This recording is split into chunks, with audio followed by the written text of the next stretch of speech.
Hi guys, welcome to Memo's tutorials. Today we are looking at isotopes. An isotope of an element or isotopes of an element simply means that they have the same number of protons but the different number of neutrons, right? They've got the same proton number but different number of neutrons. So isotopes of an element, they have the same proton number but different nucleon number. Take note of that. The nucleon number or the neutron number, they are going to be different, but the number of protons, they will always be the same, right? So the mass number of an element with isotopes becomes the weighted average of the masses of each of the isotopes. So when we're talking of weighted averages, we need to take into account the proportions of each isotope present on Earth. So the first example that we're going to look at on these isotopes is chlorine, right? So, okay, I said chlorine. Let's have a look at chlorine. The chlorine isotopes, yes. So the chlorine isotopes, we've got two isotopes. We have got chlorine 35 and chlorine 37, right? So meaning the mass number of this chlorine is 35, the mass number of this other chlorine is at 37.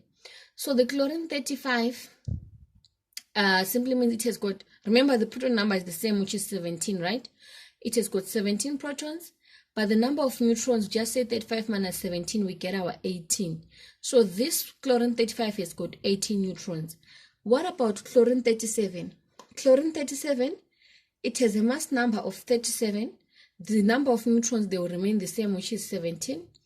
And the number of neutrons, in this case, we say 37 minus 17, which is a 20. So at the end of the day, our chlorine has got what? 20 neutrons. Chlorine 37 has got 20 neutrons. And chlorine 35 has got 18 neutrons. So at the end of the day, I'm sure you can see that the number of neutrons are the ones that differ, right? But then, how then do we calculate the actual mass of chlorine given those two mixtures, you know? So what we do is we use what we call the abundances of chlorine. So 75% of all chlorine on Earth is chlorine 35, right? 75% of it is chlorine 35 and 25% of it is chlorine 37. So 75% simply means 75 over 100, right?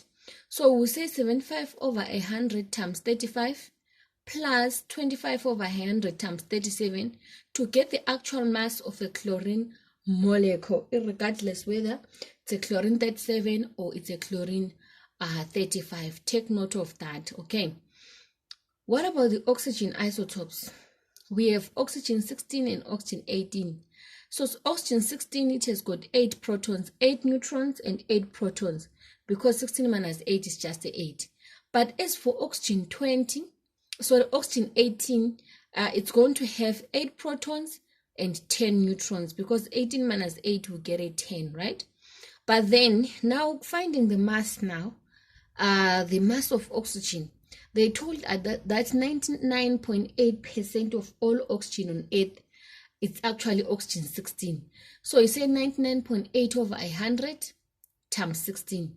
And then the 0.2% it's for oxygen 18, right? So you simply multiply 99.8 over 100 times 16 plus the 0.2 over 100 times 18, right? To get the actual mass of your what?